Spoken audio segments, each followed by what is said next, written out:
If you're a life insurance agent and you're still buying leads from a lead vendor, you are missing out on the biggest opportunity of 2025. In this quick video, I'm breaking down the strategic steps to why you as a life insurance agent should be running your own Facebook ads or should have somebody doing it for you instead of you working with traditional lead vendors. So as always, please make sure you like, comment, subscribe, and I'll talk to you guys soon. All right. YouTube, we are back with another video. It's been a while. We're back to dropping content. And I'm super excited to offer tons of insights that I've been figuring out with working with numerous agencies, agency owners, and just really all the thoughts that I'm having. So I will be focusing very heavily in 2025 on just providing you all tremendous value and diving into some of the insights that I'm using with a lot of the clients that we're currently working with. So let's hop into it. So section one, it's broken down into 4 sections, guys. It's going to be why Facebook life insurance ads are extremely powerful. And I created this video because for context, understand that the moment you start generating your own leads or you work with a company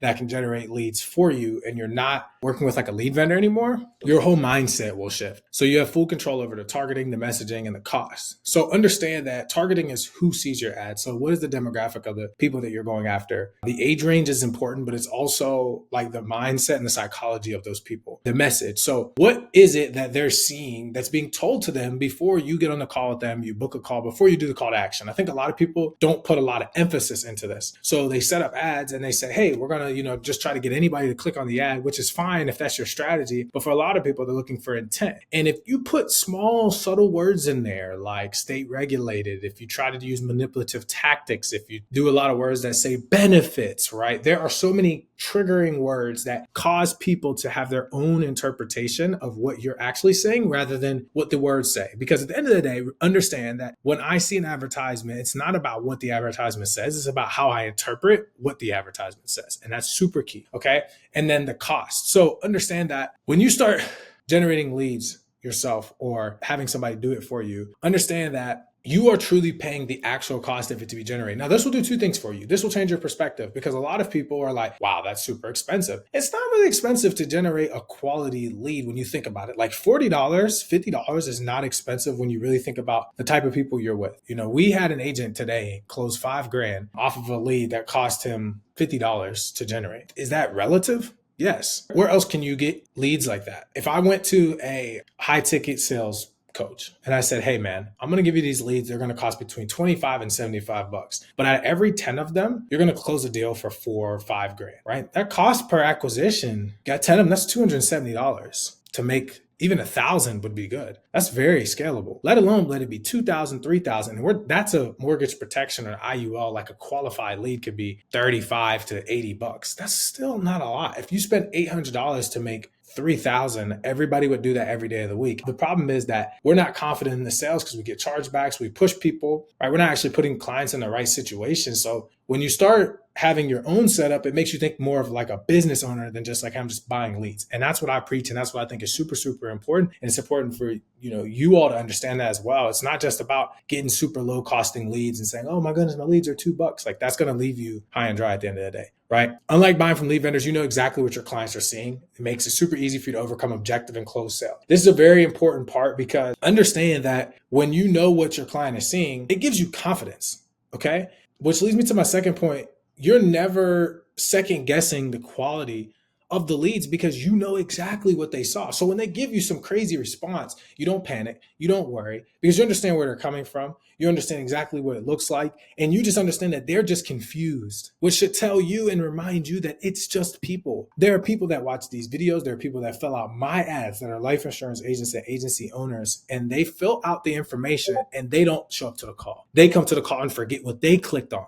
These are insurance agents that want to buy leads that don't do that, but they're that same lead. So understand that's just the psychology of people. A lot of people get bent out of shape and they're like, oh my goodness, this lead did. No, that's the reality of how things work. That's the world. People get distracted. People are lazy. They're not disciplined. If you don't understand that, you're going to put yourself behind the 8 ball because you're going to constantly think that it's something to do with a vendor or a company. And that's not the case. They're leads. They're people. They're human beings at the end of the day. There's no specific lead. They're still human beings. Just how did we market to those human beings? How much of their journey before they opted in can they remember? How quickly can we get in contact with them? Without that, it means nothing. Okay. So understand that when you're generating your own, going to the second point, is you can actually test and improve your messaging. So you can figure out like, hey, if I put this word in here, this is how people respond. I'll let it run for a few days. If I put this word in here, this is how people respond. So understand that you give yourself that ability and grace to move based on what works for you. And it's all about what works for you. That's my key point. Like, I'm the type of person where you can just give me any lead and I'll make it work. Do I want to make it work all the time? No, but I'm not going to complain because I understand I can call a lead that's 8 months old and book an appointment, or I could call a lead that's brand spanking new and they never pick up the phone. It's still just a lead. Nothing changes about it, right? They at one point said that they raised their hand and said they might be interested in something. It's my job to put them in the best situation based on what they raised their hand for. It doesn't matter. At the end of the day, that's how it works, okay? Cool thing is you can eliminate what's called ad fatigue, lead fatigue. Basically, they're only fresh. It's all exclusive. You're not buying aged leads, share leads, etc. I don't want to skip over this. So this is like, doesn't go without being said because most people already know this, or goes without being said, but running your own ads or working with somebody who's generating fresh leads for you is that you're not worried about them being shared. You're not worried about the data. You're not worried about prospect. They may have no idea who you are. That is a part of it, but it eliminates the problem of you having to think like, oh my goodness, you know that it's on them when they forget what they filled out, not because there's anything that's going on. You're constantly questioning it if somebody picks up the phone and they don't know what it is, because you think you're the PTSD. You're thinking about, oh my goodness, about this person, and this person told me it was exclusive and it wasn't. And that's the thing that, once again, I think it's so powerful because it makes you a better agent. It makes you a better business owner. It makes you more well-rounded because now you know exactly what the process is. It's nothing about these companies. Think about it. Some people do resell leads and they're like trying to be shiesty, but a lot of people, they have no real intention to do that. Why would you do that? If I could give you all fresh leads for what you paid for, if I make an extra $50, okay, that's great. But I would rather have a relationship and you speak well about my business. A lot of the times it's just, once again, the reality of people in general. And I don't care what industry you are in. This is just a part of it. Some is more than others, but for life insurance, this is just a part of it. And if you get yourself bent out of shape, you'll be frustrated. But the moment that you start generating your own and you start working with somebody, it'll click in your mind and you will know. The third thing is, there's a truth about this, right? There's no secret sauce. I think people think that, oh, I'm going to generate my own leads, they're going to be better. Not really true. Right? If you don't know what you're doing, it doesn't matter. And even when you do know what you're doing, things are changing so frequently. If you're on Facebook and Meta, it changes things so frequently. They come out with new restrictions, new adjustments. You have to know how to pivot. You have to know what works and what doesn't work. The targeting changes, it becomes more open, then it becomes more stringent. They take things away, they bring it back. So if you're just a life insurance agent trying to do it all on your own, you're going to have a hard time because it just is what it is. You know, if you focus on saying, hey, you know what? I want to learn how to do this myself, then you should probably go all in and learn how to do it. But I highly suggest, as always, that you actually find a team or an individual who can do this for you. Because at the end of the day, your job is to sell. If you're running a business, the marketing team should not be trying to sell. And the sales team should not be trying to market. Not in successful businesses. That's not how it works. Anytime you do see that, that may work at a small scale. But when you get bigger, you're going to want to pay somebody for your time. And a lot of people are just trying to find the cheapest way to get what they need. And at the end of the day, that just gets you cheap, bottomless results, just being honest. What really matters is you understanding three things: the ad copy and the imaging. What imaging and ad copy serves the people that I'm looking for? What's going to catch their eye? If it doesn't catch their eye and they don't know what it is, right? Or if it does catch their eye and they're confused about what it is, then you're probably going to have a confused client. So you have to understand the psychology of the people that you're dealing with. If you're doing final expense, think about walking into a house where somebody is on oxygen. Think about what type of thoughts go through their head when they see the word benefits. They get excited. They think free, want to have an IUL, and you get mad because everybody fills it out and they're not qualified. It's like you're putting an ad out there to tell people they can use life insurance to grow their money tax-free. Anybody who has any money that feels like they can put money in and then draw money out, do you think that a lot of people aren't going to be interested? Well, yes. Okay, so if that's the case, then why in a million years would you think that your ad would just all of a sudden be better because you're on it? No. You're still calling people for a specific thing. And that specific thing for them is to grow their money tax-free, become their own bank. That's intriguing. So anybody that sees it is probably going to click on it. And if anybody that sees it that's going to click on it, you're probably going to get a wide variety of people. And you have to be okay with that. If you're not, then you should probably pivot and go to a different lead type or a different target audience. Targeting. Do you understand the behaviors and the characteristics of the clients that you want? Is it more open?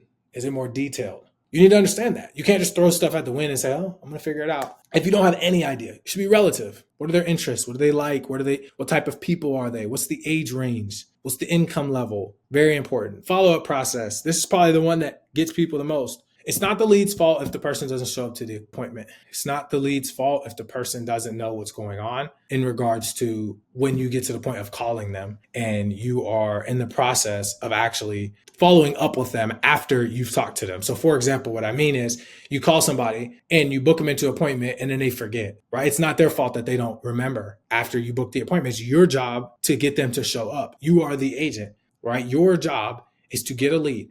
Any lead, no matter what it is, no matter what industry, people will lie to you and tell you all these things. Here's the truth. If I call somebody and they know what it is on the intro, that is a good lead. That's great marketing. That's all you can ask for, is for somebody to pick up the phone and to know what it is that you filled out. That's it. Whatever happens, if they have money, if they don't have money, if they don't show up to the call, that's not the lead's problem. That's your problem. That's your problem. There's going to be people that may or may not have money. Okay, let's say you do change it. You tell your marketer, or you decide to change your ads up to only target people who have a certain threshold. You put it on the ad, you feel good about it, you hit publish, that thing goes live. Now you don't get any leads. Now you're mad because the cost is too high. You have to be okay with paying the price for whatever you want. If you want people who only have money, then target those people and know that it's going to be a long journey. If you're setting up your landing page, your pixel is going to take a long time to optimize. We'll be talking about that. Understand that that process is necessary. You can't just skip that process and think that you're going to just all of a sudden hop into leads because you threw up an ad that made them feel like I should only have these people because I put these interests. That's not how it works. There's billions of people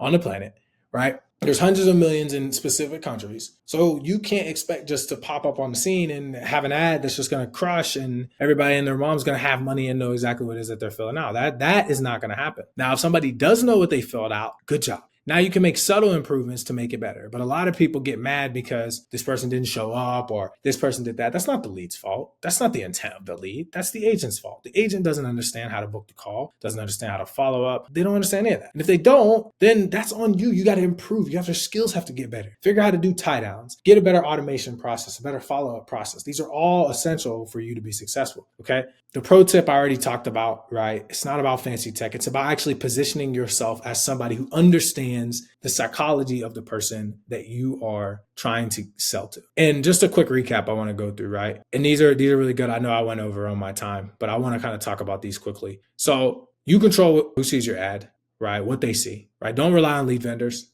okay? Make sure that you're dialing and talking with confidence. And understand that the platform is exactly the same for everybody. So it's a level playing ground. People think that, you come onto this platform and you're like, hey, it's Google, it's Meta, it's TikTok. No, it's not. Everybody's using the same thing, right? There's a few ways you can get people. There's social media marketing is at the top of the list. It's not going anywhere. People are still using it. You can get people in all sorts of different ways. Now, how you use it, how you position it is great, but the platform in and of itself is not inherently good or bad. It's just how you use it and what you use it for. Google, for some people, has worked horribly. Why? Because the cost to get a client is so expensive. YouTube could be the same thing. TikTok, oh, it's too many young people. Facebook, it's not enough. No, just learn how to work it and work it well. It's just like anything. So I hope this helped. As always, make sure you guys like, comment, subscribe, and be dropping more videos. I apologize for being away from the content. We had a lot of stuff that we were rebuilding, relaunching, and redeveloping for our business. So I'm very excited to kind of share some of those details. But I just wanted to hop back in and say, Facebook life insurance ads are extremely powerful if you know how to use them and you set proper expectations. And as long as you do that, you will scale and you will be successful. So hope this helps. As always, talk to you guys soon.